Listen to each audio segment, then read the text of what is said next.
What happens when grief arrives too early?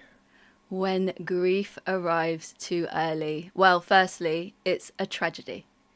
It's something that, as we both know, society isn't set up to hold, because there's an assumption of the natural order of life, that we go through life, that we get old, and that when our time comes, when we might be grandparents, that we die. And actually, I mean, I don't know about you, Luke, but my experience of when grief comes too early to us is that it can be really isolating, because for me, with the death of my daughter, Ngākau Raiona, and she died 5 months into pregnancy, and when we went through what's called determination for medical reasons with her and had her stillbirth, I looked around, and in my friendship group, next to no one had any experience of their child dying before them. So for me, I personally think the word that's coming through is the experience of loneliness, but then also for me, it's about finding community and the power in communities, like the community that you're building, that I'm building. Actually, when we meet our fellow grievers, we realize that we actually aren't alone in a world that's just not set up for grief. And I'd love to hear from your side of things, Luke. What Yeah, you I think mean, there? obviously, thank you for sharing your story, and completely different stories, really. And we said this before about grief, how there's so many different types of grief, and people lose different people at different points in Yeah. life, but very similar sort of reactions, in the sense that when I lost my dad at 21, I guess it's very considered to be very young to experience something like you say. We're sort of used to the normal order of life, and it's like, you don't expect these things to happen. You just expect to grow old, the natural order, as you said. So the isolation, the loneliness, again, can relate very heavy to that, and how helpful community has been, because, again, like you said, very different situation, but I was the first in my friendship group to experience that type of loss. So it's Yeah. like you're almost trying to navigate something that I wasn't prepared for, but neither were they. Yeah. Because, as we always say, grief is very taboo. You don't talk about it at Yes. all. No one talks about it Yeah. until you've been through it. So again, it was trying to navigate things that I'd never prepared for, with people who have no idea what's going on in my head, my heart, my body, all the Yes. different things that grief does to you. So the isolation, again, is very, very relatable, even though it's, as we say, two very different types of loss. But I feel like that can really impact someone's life, because Yeah. you're just not prepared for it, and no one around you is. So you're almost like, at points, you almost think, am I weird, or am I, Yes. am I doing something wrong here? Like, Yes. how do I do this? And it's like, no Yeah. one tells you how. So Yeah. yeah, I could relate to so many things, even though it's very different situations, which I think is the power of grief. Brings people a lot closer through their loss, basically. Yeah, I wholeheartedly agree with that. And that as well is another loss in grief, that when you're going through it and you're suddenly looking around and saying, my friends can't hold me in this, just how isolating that is, as well as all the other losses. And I know we're going to be coming on to them, that come as a result of that primary loss as well, all of the imagined future and everything like that.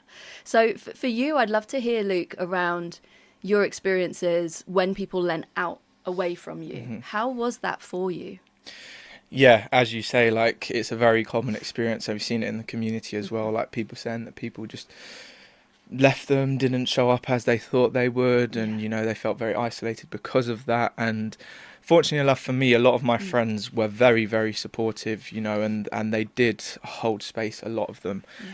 There are certain people that you thought would do a bit more or show up a bit more, and it's not that you want someone to just constantly be there, like, every single day, you're okay, this and that. Like, Yeah. people have lives, we understand that as Yeah. grievers, but it's like every month or on an anniversary, just, I'm thinking about you. And Yeah. that was it. And when that didn't come from certain people, it was like I just couldn't get my head around it, because they're people that, they're the ones that are saying, so sorry for your loss at the start, showed up to the funeral, say if you need anything, all of that stuff. Yeah. But when it came to later on down the line, it was like Yeah. nothing had happened. Yeah. And I think that's a very common thing as well.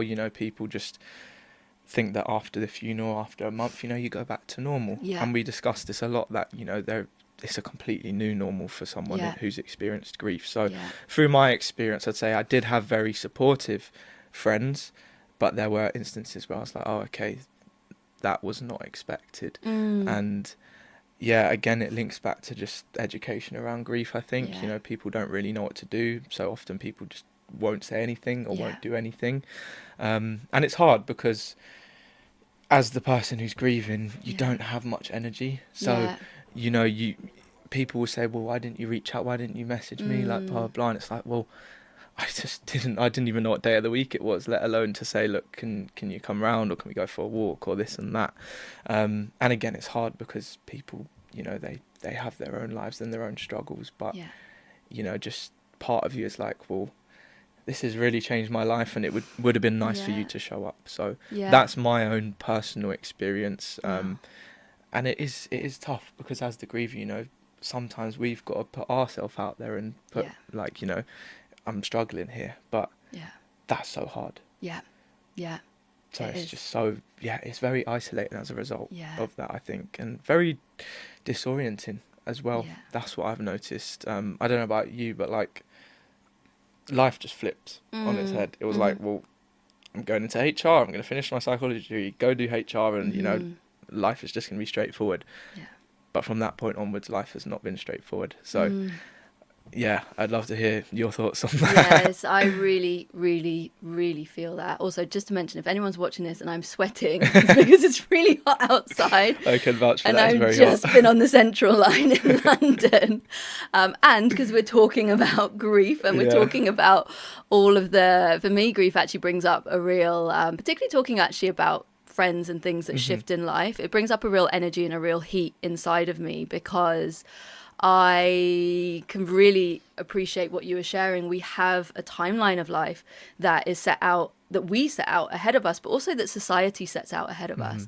There's all of these milestones and how our person fitted into them. So for you, it's with your dad, and obviously all of the ways that your dad will have fitted into your life, be it in when I've worked with people and it's parent loss, it's around the mentorship, it's around those milestones where we assume that they're going to be there. Maybe if we get married, maybe if we have kids, maybe when we're, I don't know, buying our first house, all of those things, their absence is always deeply felt.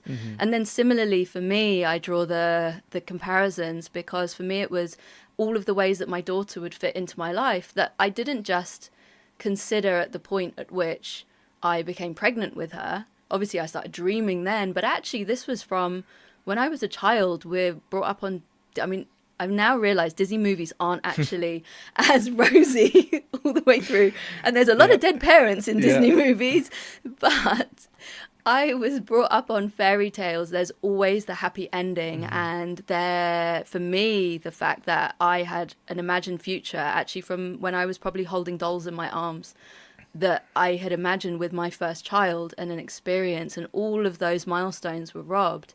It's such a disorienting space to then have to navigate. To your point around the world beyond, the world and the beyond can never not be complicated, because not just in the 1 years, 2 years, 10 years, 20 years, I think it's going to be till the day that I die, there's always going to be almost like these little echoes in places of my life where she should have been, and where I'm going to be in some ways raging at the skies, at the universe, whoever, for making this be her reality, and also deeply sad and just missing her. No matter what my future is, however many children come in, there will always be that seat at the table that is empty because of her.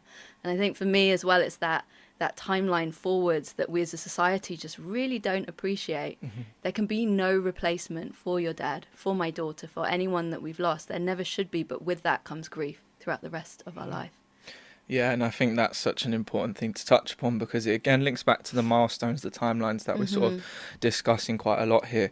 But it's like you say, there's different situations of grief for you and I. But, you know, for example, myself with my dad, like you said, weddings, things like that, where you'd expect them to be sat at the top table. You know, kids, you'd expect them to be there, be a grandparent. And then in your situation, it's like doing things that you do with your kids. Like we always sort of, like you say, brought up with the idea that, you know, our parents will die before our child dies, or you know, our parent will grow and become a grandparent and become old, and then we'll lose them. But it's like grief comes now at a time that you were just not expecting it. Yeah. So it's, again, very, very disorientating, because you're like, well, what about this? What about this milestone that they were going to be there for? And it's just like, well, that's not going to happen now. Yeah. And that's a part that, you know, I think through this conversation we're trying to get out to people, both grievers and non-grievers, is that, you know, for someone who hasn't experienced grief, just try and understand that, you know, it's not going to just be after the funeral. It's going to be all those milestones. Yeah. Run a marathon. You might be thinking, well, I wish my dad saw me do that. Or it's all of these things that are very confusing. And it's almost like throwing it back to you, like the future aspect, isn't it? That's what we talk about a lot. Like the imagined future has been sort of just taken away. Yeah. And that's hard as well, I think. It's so hard. And I'd be really curious to know, actually, from your perspective, if you're thinking about a potential milestone. You can say what milestone you think might be, like 5 years up the path or something. What would you want? Tell me what the milestone is, and then say what would you want a friend to say to acknowledge your dad, to acknowledge his absence from that milestone event. Well, I mean, the one that comes to mind, I don't even have a partner, but the one that comes to mind is a wedding. Yeah. And I just think, like, when that comes around, that will be a very, very tough day. Yeah. Like, I always think about it, and like I say, like, I'm nowhere near it, I don't think, but like, I constantly think about that day and how, like, my dad would have been there. He would have loved that. Like, he was very much like a hopeless romantic. Like, he loves all that stuff. Probably why I love romantic films now. Yes. But it's like, I know he would have loved that day. Like, he always told me, like, things about love and stuff like that. So on that day, it would just be like, obviously, family and friends. Just honestly, like, again, when it comes to grief, I always say that you don't even need to say too much, but just, again, being there and saying, like, I know this is such a special day, but I understand that obviously there will be times that you're going to be thinking about your dad being here, and I'm thinking of you first and foremost, but also just acknowledging the fact that, like, he would absolutely love it, and he would be so happy, so proud. And that, to me, like, even saying it, like, that makes me feel like, obviously I would much rather him be there, but having someone say that is like, wow, you actually remembered that, and it could be, you know, another 5-10 years away, which this year is 5 years, so that'd be like 10 years, 15 years, and they still said that. So yeah, obviously I would love to hear your perspective. I just think, like, even just remembering those little things on Father's Days, on Mother's Days, on these type of days when people remember, I'm like, yeah, you're a good friend. Yeah, I love that, because people are so scared of saying their name for fear of making us upset. But as you shared, when you get married, it's going to be difficult anyways. Yeah. And similarly for me, if I think about milestones, hopefully we will have some children who make it into this world and who I can walk this path with in life. And for me, actually, it's that I know when our future babies come, actually in them coming into the world, there's going to be a lot of grief for who's not here, for their sister, for their big sister, who should be asking us when her baby sibling is going back to the hospital because she's sick of them, and all of these things. So for me, it would be around those sorts of milestones. And as you shared, around Mother's Day and all of those things, I think there's that assumption that for some it will be, and for many it's you got other children. Yeah. So that's okay. You got your living children. It's almost like you can forget about the child that's not here. But for any bereaved parent, you can't ever forget about them, because they're always going to be missing from every Christmas. Their birthday is obviously a really big one. And for me as well, it's around those future milestones of hopefully her siblings coming in, where actually I think, again, someone acknowledging grief and being able to just say to me, obviously, this is your son or daughter, and this is Ngākau Raiona's little sibling. And just even bringing her into conversation that way and being able to say, I can't even think, to be honest, as I'm thinking about it, because it's never been modeled in society. I'm like, I don't even know how you would have that conversation, how you'd even bring that into, for example, my future birthing experience. But for me, it feels really, really important. And I always love, my cousin Kira is absolutely brilliant at family occasions of when everybody's talking about my cousins and their kids, she's really good at bringing my daughter's name in and always making a correction that there's not, I don't know how many of them are, but I'm going to say 6 of them, that there's 7. And she'll always say that and then bring my daughter's name in. So I think there's really, really simple things, and people really underestimate when you do those little touch points of saying that, just how, I don't know about you, but if someone brings my daughter's name into any conversation, or the messages I get on her still birthday literally mean the world. I think about them all year, because I get probably about 4 of those lifelines maybe every 6 months, and that's it. And you can really make a difference to people. Yeah, 100%. I know, like you said there, like when people do mention my dad's name, or even on those days where, you know, you get a message and you're like, I'm almost shocked, because I'm like, wow, you actually, one, you actually remembered and thought about me, and 2, you actually, not courage, that's not the word, but you actually did say it as well, because like we said before, like people feel very uncomfortable talking about them or mentioning their names or messaging you about it, because they think that's going to make you sad. But as we sort of touched upon, it does the complete opposite. Like, it actually makes our day when you ask us about them, or say their name, or send us a message, because it's like, wow, they haven't been forgotten, or that experience hasn't been forgotten, and you do remember. And that's one of the most powerful things for someone who's experienced grief, just having those people around who do bring it up and talk about it and don't feel uncomfortable doing it. Agreed. But I think, again, going back to like our different sort of timelines and unexpectedness around it, and not being the normal sort of sequence of life, let's say, do you think that makes people a bit even more uncomfortable around those types of grief? Because it's like grieving someone who's passed away at, say, the expected age, whatever that means. Okay, but then at a very unexpected point, do you think that makes people more uncomfortable? Yeah, I think so. I think there's a combination of things, and this comes up actually in a lot of the grief groups that I facilitate. There's, when it's really unnatural, it's someone dying in adult life too soon, or a child dying. Actually, there's a reckoning with our own mortality that we have to go through. I was actually recently facilitating a group, and that came up quite a lot, and it really made me think about the fact that when I was younger, I never thought about the fact that I could die any time sooner than, say, my grandparents' age. I mean, my grandparents actually only died when I was in my mid-30s, at the age of 90. So I think it's a lot for us to come to terms with, because when someone in our world has the worst thing happening to them, a death outside of the natural order of life, actually we suddenly are faced with, could my child die? Yes, they could die. Could my dad or my mum die when I'm at this age? This is too young.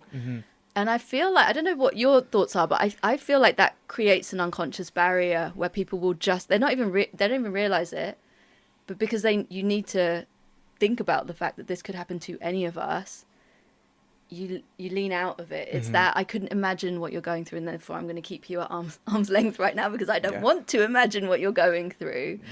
So for me, that's what I witness, both in the grievers that I work with, as well as I think from my own journey too, where again I felt people just disappearing. And I think it all comes down to, again, in our society, just that absolute fear of death.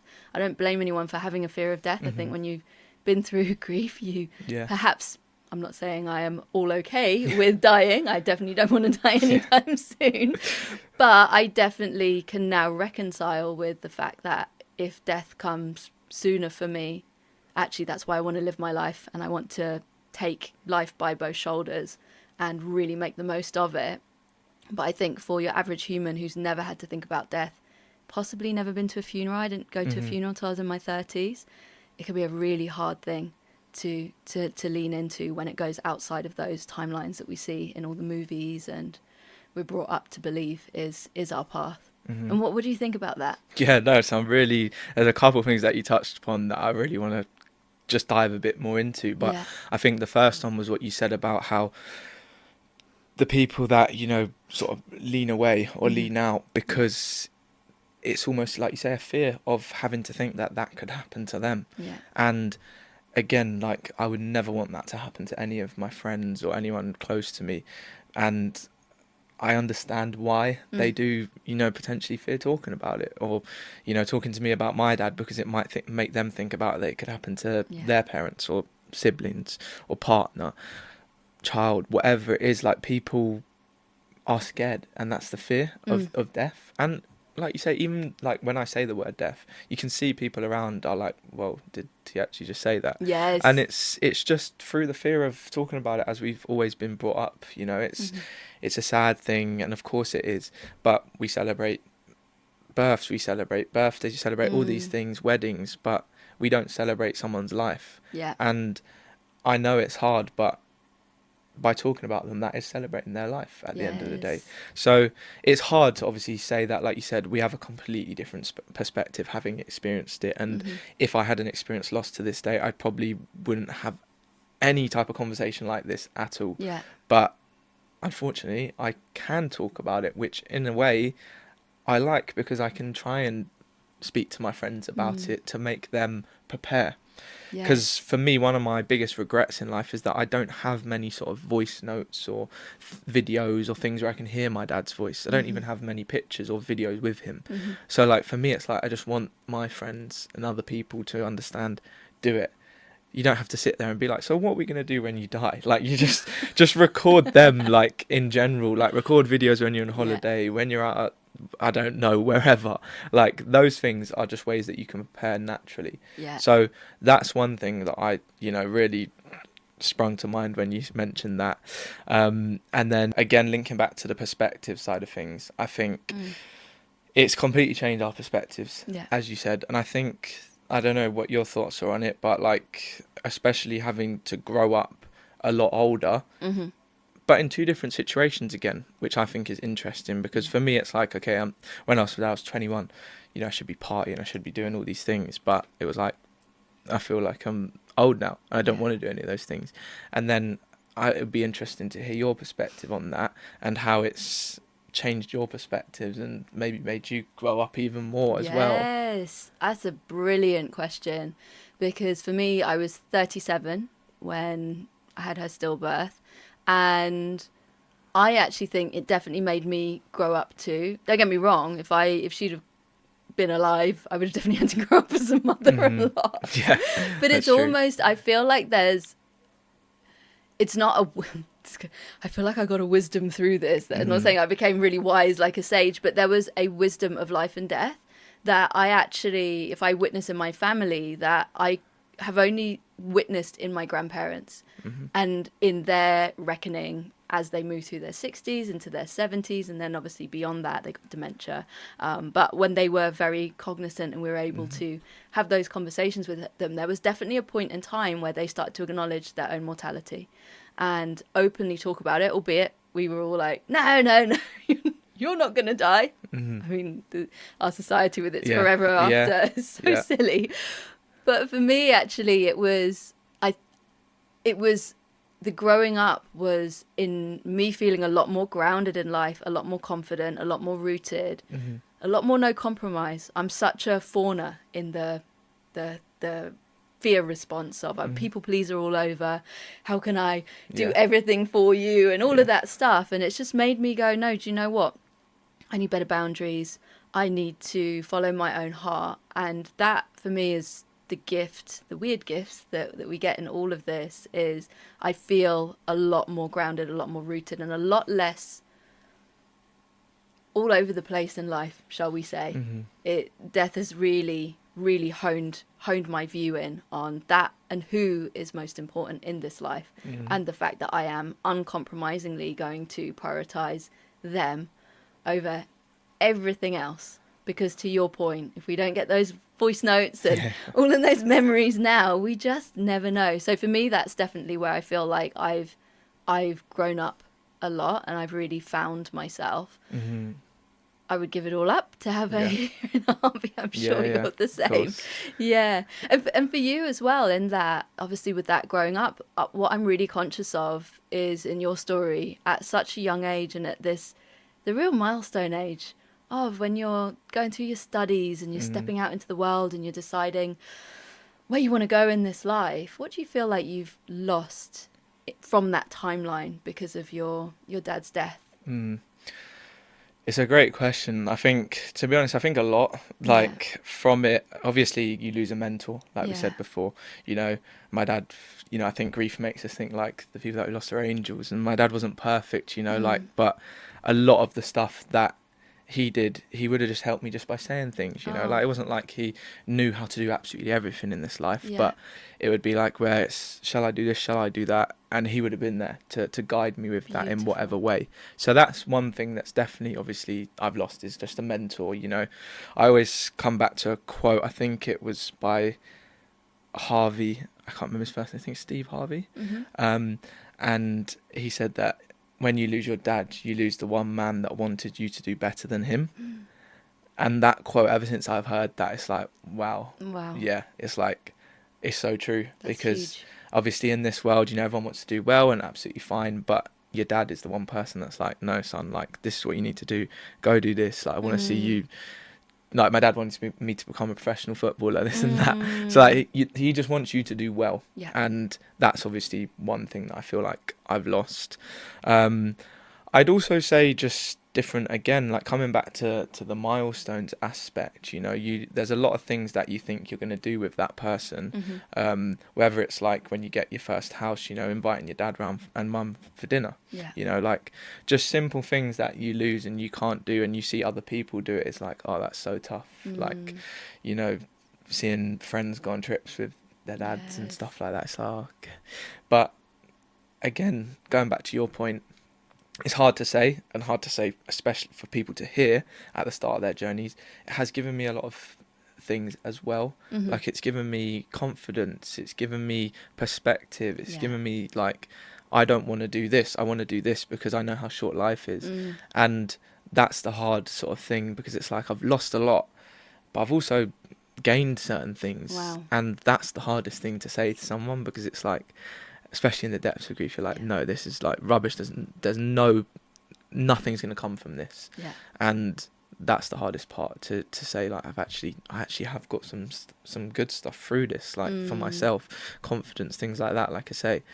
But that's just, again, going back to what you said, I'd do anything to have him back.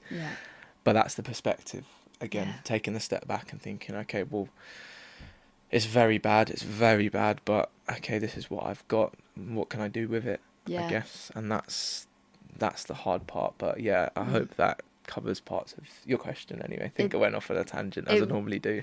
But me too, you and me both. I love that, because it's really around that we're given lemons, and there is lemonade that can be made from it, as well as the bitterness of that which we're going through and continue to go through.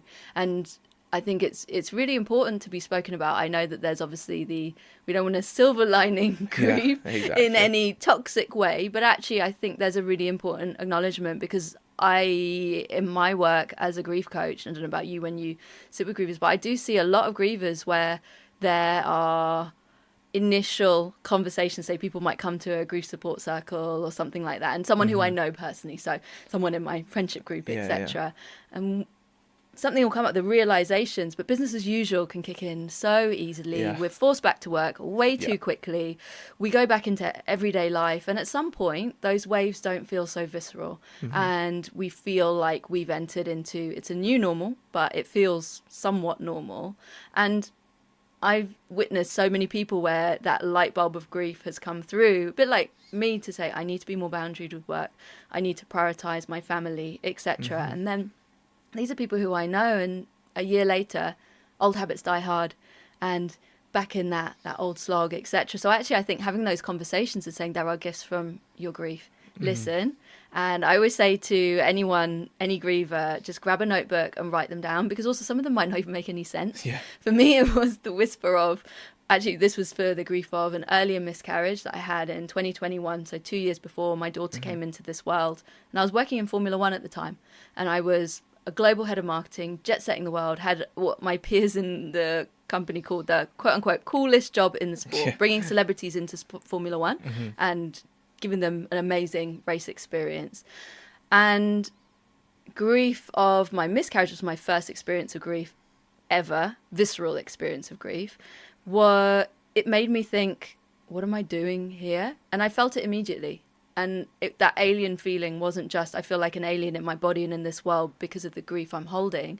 It was walking into the office and going, this no longer feels like the slightly stressful home that it was before. So those whispers started, and thankfully I kept listening to them, because that's what, I think it was about 3 or 4 months later, led me to start really questioning, and then to that realization I will be handing my notice in on my 14-year career in not just Formula One, but in entertainment, music, quote unquote, cool spaces that was no longer my dream. But actually, before grief shook me up, I had no idea that those doubts had been rising for a number of years. So I think that when we hear those whispers, if we can just log them somewhere, write it down. You don't need to answer them now. And I'd always say, when you're in the throes of a wave of grief, don't make any rash decisions. I'm always like, do it from a place of groundedness, rootedness, centeredness. But what I found is there's a truth that comes to the surface through grief. And much like any aspect of my intuition, none of those whispers that become quite loud shouts through my grief, none of them have been wrong, and none of them have led me wrong in my life. Yeah, and that's exactly the same as me. I feel like that what you said there is so true. Like, it brings truths that you didn't even know were there to the surface, you know, like it can be such small things, but you're like, okay, well, like now I've experienced grief, I don't really care. Like, for example, alcohol for me, like through the experience of grief, I have just, my relationship with alcohol has changed completely. I don't enjoy drinking as much, because when I drink quite a lot, it makes me think about my dad.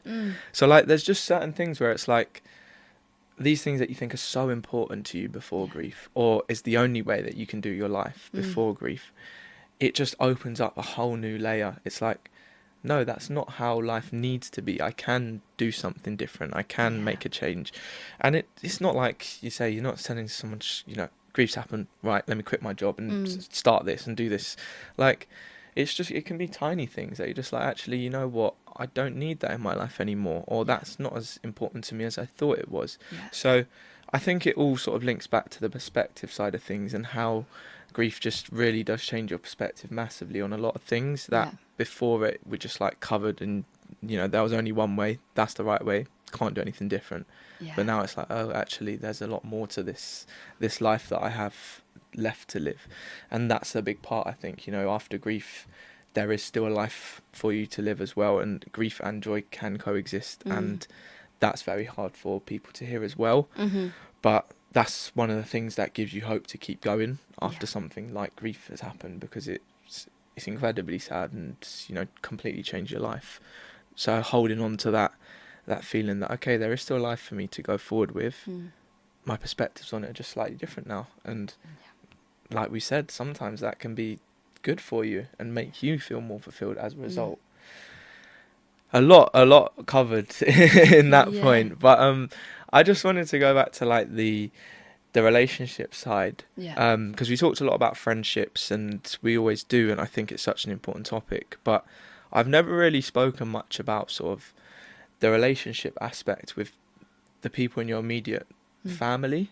So like, I've got 2 older brothers and a mum, and like, relationships obviously change through grief, and I'm just wondering how that's looked for yourself in your own situation with close family. Relationships definitely have shifted, and it also shines a spotlight on people who we love so dearly's capacity to hold the most difficult and most terrible things. So for me, obviously my parents, my brother, were devastated. My parents particularly have been desperate for grandkids since I was 21. I've had this pressure. Got a Sri Lankan mama who's been piling the pressure on and was trying to get me to get married and all sorts of stuff way before I was ready to. So obviously they were truly devastated, but myself and my husband Jordan were are in the epicenter of this whole experience. And what for me it shone a spotlight on is where my parents and my brother can step in and support, and where they can't. And that's just their stories, that's their lens on the world, and it's actually our family's lens on the world. So I feel like part of my mission in life is changing the patterns and the programming, not just in my family, but in the culture that we all have grown up in, of death and grief avoidance. Yeah. I often talk about it from the perspective of my dad. Sometimes it feels like I always say this, it feels like he's a bit of a malfunctioning robot when death and grief is talked about. He's definitely better now, but again, it's interesting because I've also witnessed a change and a shift in him softening into this topic and starting to be able to lean in. So it takes time. Yeah. But at the time of my daughter dying, it was my granddad had died just 10 months before, and it was just my aunt and myself and my brother who could be there with him, because my dad actually had COVID at the time, so he couldn't go anywhere near his care home. And I think that took him away from quite a big rite of passage of actually being there to witness someone who's dying. Then fast forwards 10 months and he'd gone through the joy of hearing a grandchild was finally on the way, and then the devastation 5 months later of saying, actually, no, we're going to be losing this grandchild. And he and my mum could hold some conversations, but the rawness and the depth of my grief, I just knew and from my experience, they couldn't hold it. And it's understandable, as my mum said a few times, she wanted to wave a magic wand and just make everything better. But as we know, you can't fix grief. The only thing you can do is be in it with the other person, sit alongside them. So that for me did upset me quite a lot at a few points along the way, albeit I say upset with an understanding of who they were. So really understanding that they still absolutely love me. They're always here. They're always going to come and wrap their arms around me. But there was a certain depth of space holding that I knew I couldn't get from them. But then for me, it was about who else in my life could I get that from? Thankfully, with my husband, he's just incredible. He meets me exactly where I am. We have conversations, again, in the rainbow on the grief rings, where we could be going through just the worst depths of both of our sorrows and really being open about how it was feeling in our bodies and letting it all raw. And then the next minute we're rolling, he's hilarious, rolling around on the floor, like proper big belly laughing. So I could really have what I call just a beautifully messy human experience with him. I have other friends as well who were just there. They were in step with me. I'm thinking of 3 friends in particular, one being my cousin as well.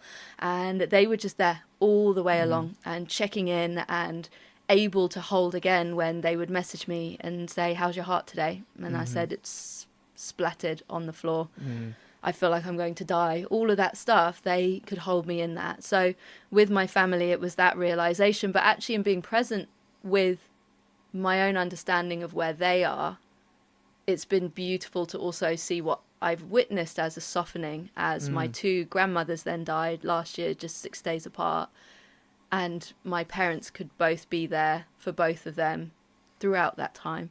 And it's interesting now where I almost feel like they're on their little apprenticeship of grief, much like I went on with my granddad and my daughter. And I'm still on it for the rest of my life till the day I die. Yeah. But it's really beautiful to see them slowly soften, slowly open. Now they're asking me questions around grief. They're interested in what I do as a career too, which they always before were like, why are you doing that? I don't get it. Yeah. So it's been frustrating at times, but also beautiful to see their opening, which in itself has also taught me patience.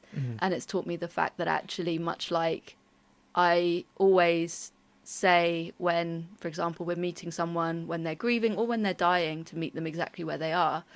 I've actually learned through my family the importance of meeting people who are death and grief avoidant, like I used to be, exactly where they are, and to not do what I initially did, which was completely write them off of ever having any vulnerable conversations with them.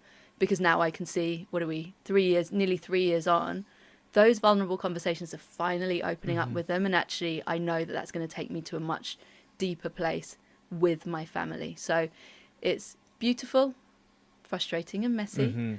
And in that way, I feel like it's just gorgeously human. Yeah. But I'd love to hear from your perspective and your relationship with your family, because obviously for you all, it's a very different situation when it's your dad, it's your mum's husband, etc. How's that been for you?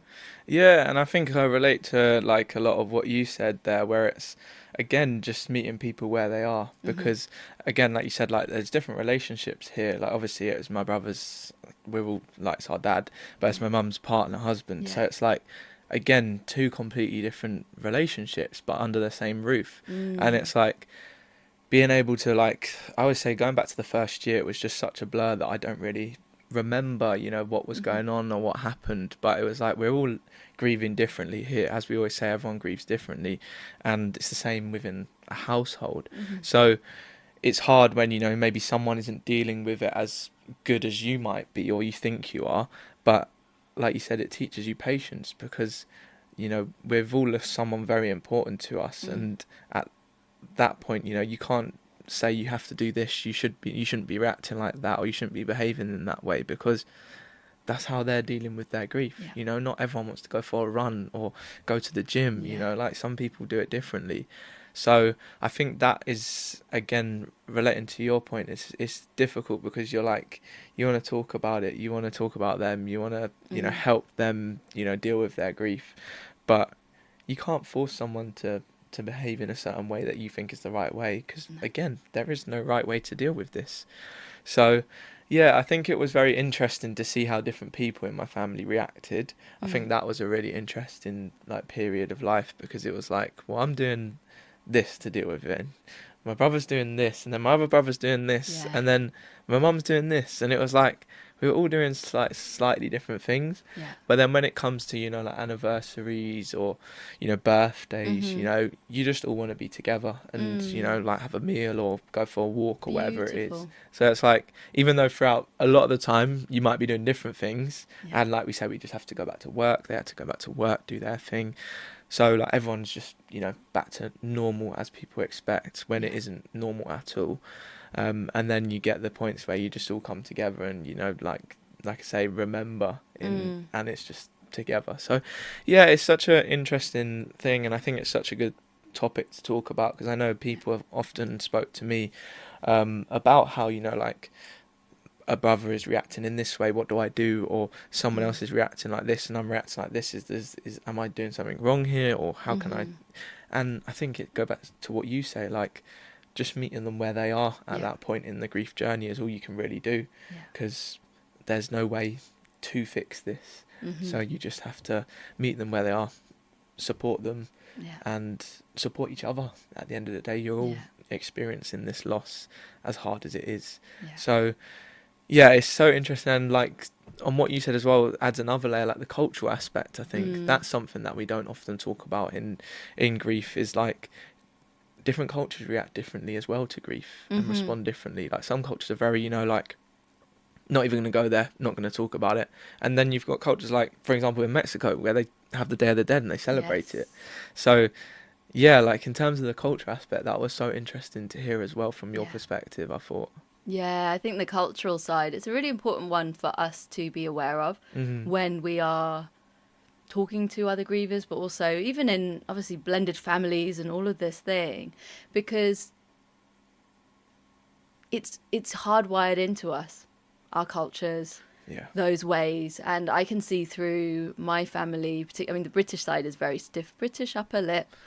It's definitely that side of we don't want to show any vulnerabilities at funerals. It's that I feel like it's bloody hard work being at a funeral where you're spending your whole time just fighting back the tears and not wanting to be the person who suddenly not just cries but starts absolutely wailing, which is absolutely what a funeral's for.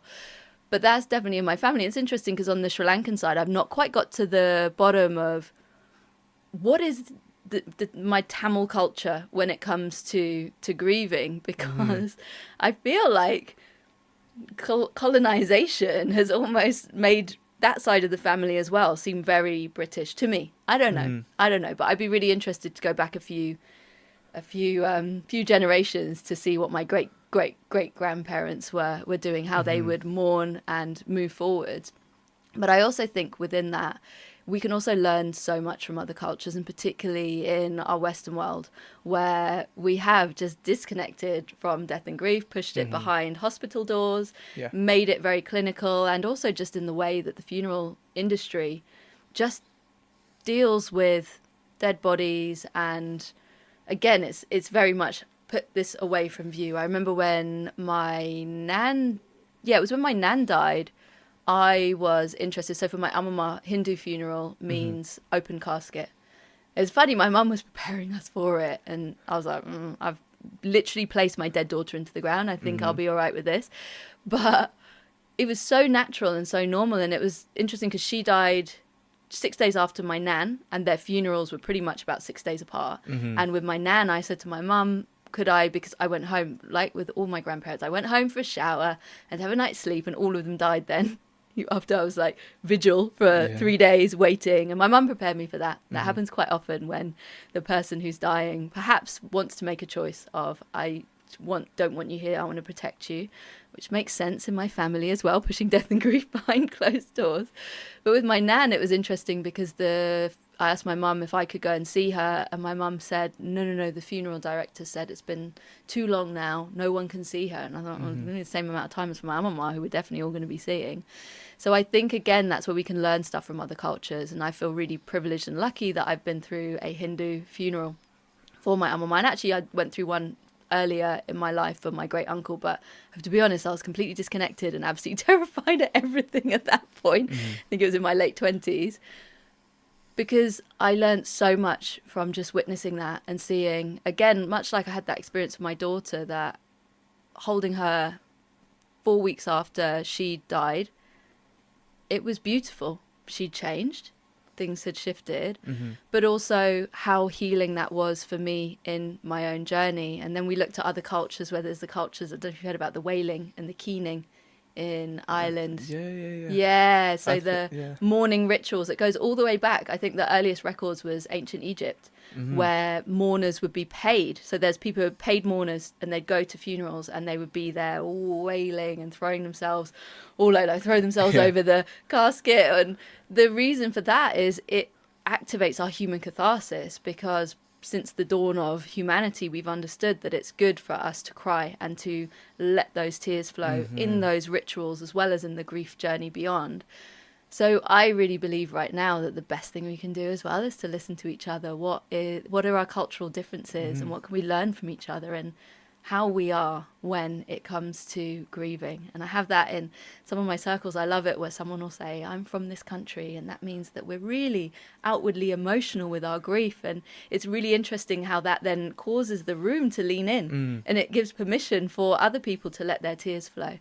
So that on the cultural aspect, I could talk about it for hours, but I think there's something really, really beautiful in each of our cultures. And I'd be really interested to hear from you around what cultural connections can you trace, perhaps through your family, to how maybe your family line have honoured your grief and moved forwards with it as a part of you?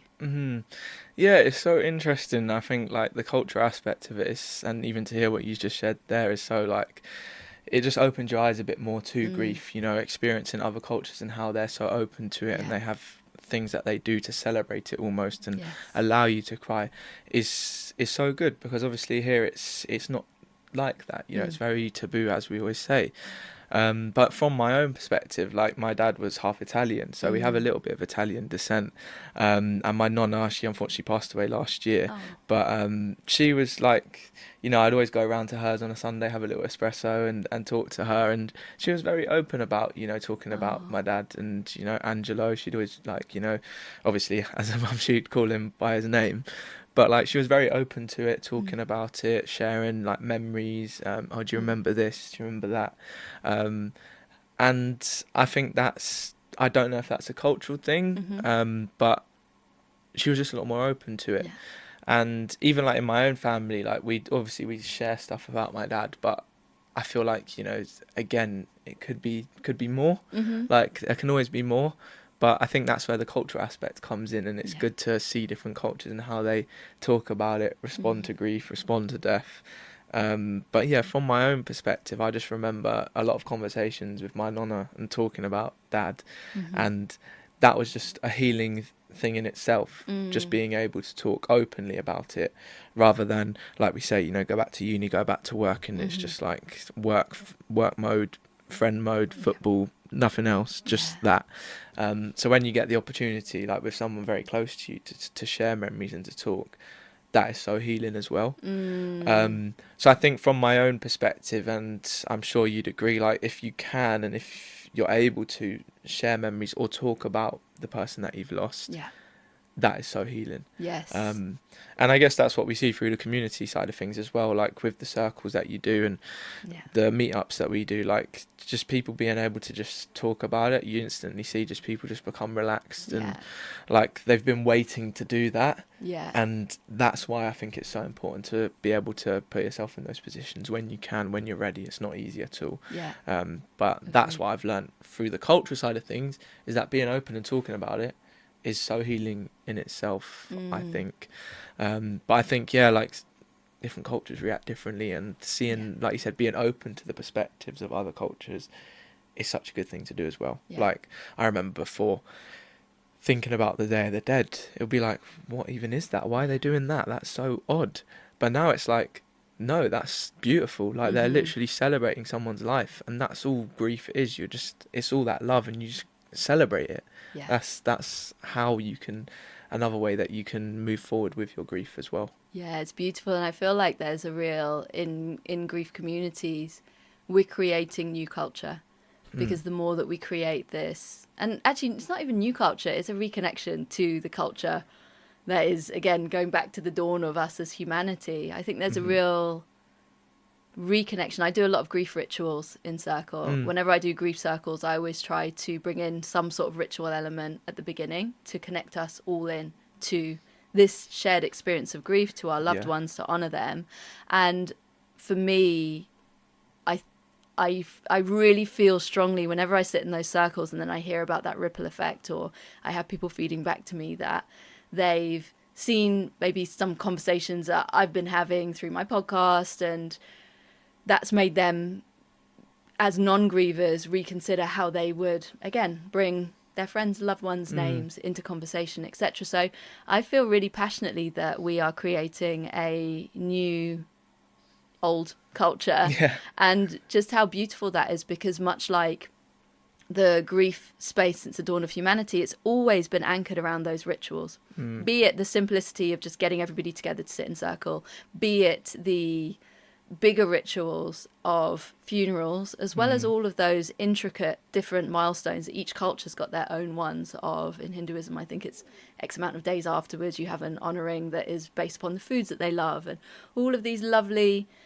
things. I feel like the more that we as a combined culture can come together and just really root into our creativity to recreate rituals and to bring ourselves together, I think that is the best way for us to open the doors for others to almost be like, what's going on in there? I want a part of that. How can I get into this cool grief space conversation? Because I'd be really curious to know from you, Luke, if you take yourself back, and this could be to either before your dad died, or it could actually be just on the other side, and if thinking about any spaces of griefy conversations. So I guess after your dad died, it might be in community, of you stepping into certain community spaces that maybe you'd never been a part of before.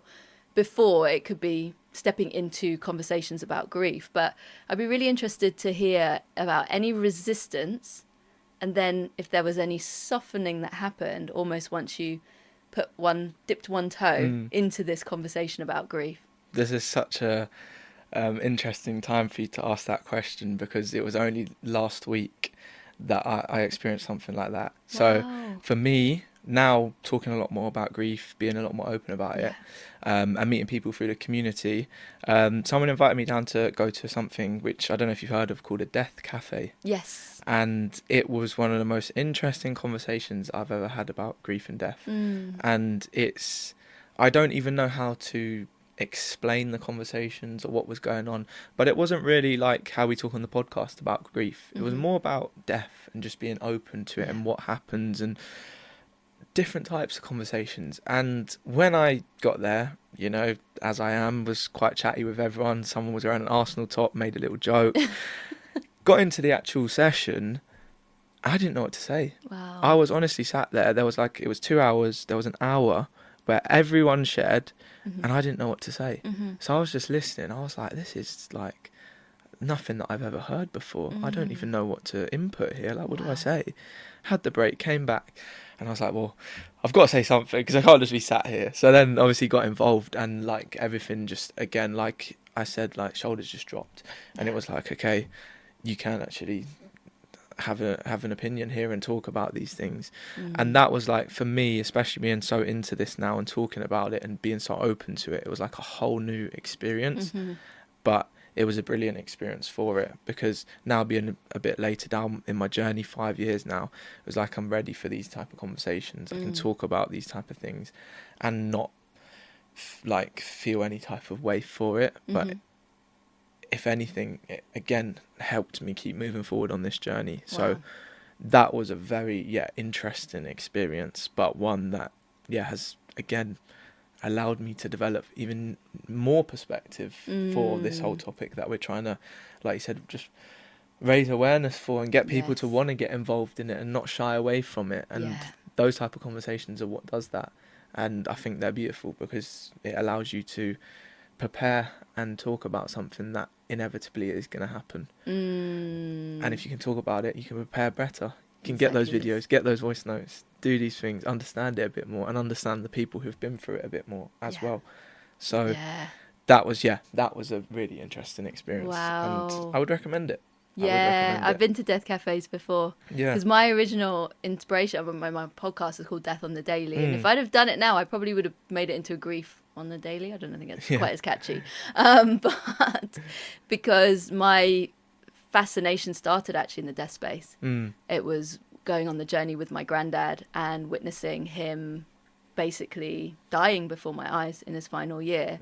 And what I also know through spaces that I've been into, that actually grief and death can make us, to your point of just being like, I don't know what to say right now.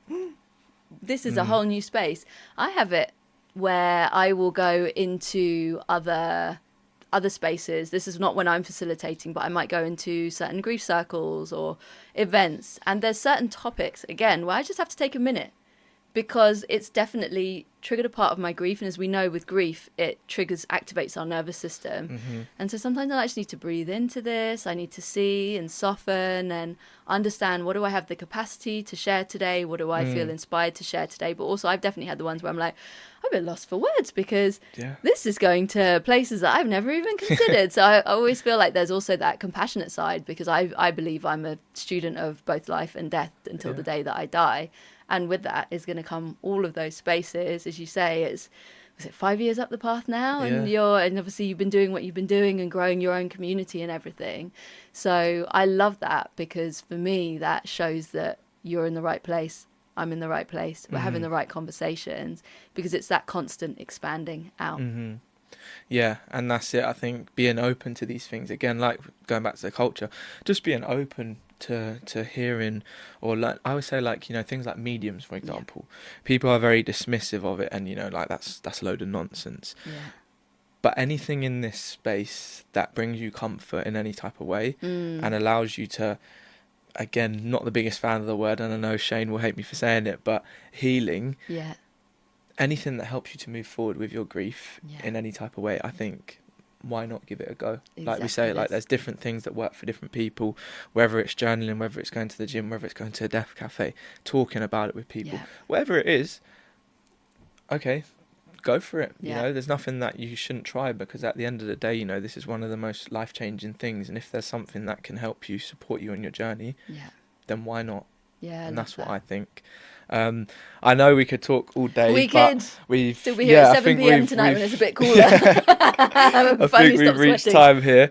But I don't know about you, but I always like to have a signature closing question on Too Young To Grieve. So I just want to ask you, we've been talking a lot about timelines today and unexpected, you know, losses at points that we weren't expecting. So For someone who's experienced loss outside of the expected timeline, what's one thing that you would want them to know? Oh, it's very similar to the question that I'm going to ask you, but slightly different. So one thing that I would want them to know is that the timeline ahead does, to that point around joy and meaning and purpose, it holds so much. It's not going to be the same. And there's going to be a lot of points where you're going to feel the force or the full force of the person that you've lost. But there is so much beauty and joy in life that can unfold, and that I believe as well can unfold also as a result of the grief that you hold. I always call it a tattoo of grief. And it's like, for me, I would say my daughter's, I feel her right over my heart, but she's a beacon of my love. And as a result, she shines so much love out into the world. So for me, it's really that message about the fact that, I mean, I feel like all human life is messy in general. There's a lot of stuff that I dreamed I was going to do that, aside from people dying, just didn't happen. So I think for me, it's that regardless, it's just having heart that this forwards path is going to hold so much for you, even if right now it doesn't feel like it will without them. I love that. I think, there's, like we said, there is still a life for us to live going forward. And it can hold some very good things as well. So just being open to that as well, and that happening is very powerful and hopeful. Love that. So for you, slightly same but different. If you could share a little note to your past self, so it could be at the point just after your dad had died. It could be at any point in life, but in your younger life, around that inflection point where you're obviously coming to terms with this thing called grief that is lifelong. What words of advice would you share with yourself about the path that is going to open up for you? Yeah, brilliant question. Same, but different, like you said. But it's made me think, and I had something in my head that I thought I was going to say, but now it's completely different. And if I was to tell that Luke, 21, at university in his final year, I would just say to him, I'll be honest, I say, this isn't going to go away. That's grief. It never fully goes away. But you are going to be able to move forward with it and carry it and do things that you never, ever thought that you could do. Wow. But you're going to do it. Because life has changed, unfortunately, but there is still a life for you even after grief. And that is what I would want him to know, because I know for a lot of us, and for me included at that time, I didn't think that there was much left to life after that. But there is so much. And just because grief has entered your life doesn't mean that, you can't still have a good life after it. And the grief will never go away, but that's a good thing, because it's all the love that you have for that person. So carry it forward and just keep going. It will get better. Oh, that's so beautiful. There is still a life for you. And the beauty of carrying our grief forwards with all the love that it holds. Would we ever want the Men in Black characters to come out and erase our memory and all of our experiences of them to get rid of this grief? Hell no. Yeah, I love that. Yeah. That's so true. Thinking about that analogy, you wouldn't. And that in itself, that analogy there will allow you to keep going and move forward, because those memories are everything. So keep thinking about them, keep holding them. And keep talking about them. And other people, make sure you're talking about them too to us. No, that was absolutely brilliant. And I really, really enjoyed that conversation, Tanya. And I hope that anyone who's listening has taken a lot from it. And hopefully both our listeners will appreciate that conversation. I love this. Too Young to Grieve, mash up with Death on the Daily. That's it. We will leave it there.